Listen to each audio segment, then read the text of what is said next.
à ces chantiers de dépollution qui viennent de débuter autour de Notre-Dame. Alors 4 écoles, vous le savez, ont révélé des taux anormaux de concentration de plomb.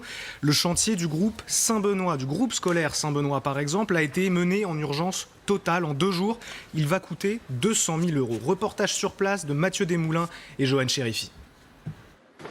Pour pénétrer dans cette cour d'école, c'est équipement obligatoire. Combinaison, surchaussures et masque de protection. Depuis mercredi, une dizaine d'ouvriers aspergent le bitume de ce produit bleu, le surfactant. Son but, fixer les particules de plomb au sol pour ensuite dépolluer l'établissement. Donc la procédure correspond à excaver l'ensemble des enrobés souillés avec une contamination au plomb. Elles sont par la suite conditionnées dans des sacs réglementaires, des big bags, afin d'être acheminées sur une unité de traitement de déchets dangereux. En clair, gratter l'asphalte pour le remplacer intégralement. Une méthode drastique mais nécessaire selon la ville de Paris.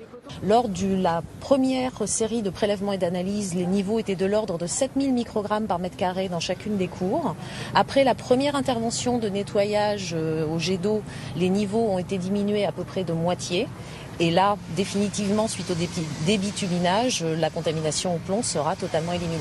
Des travaux similaires sont attendus cet été dans 3 autres écoles touchées par la pollution au plomb. Réouverture prévue à la rentrée.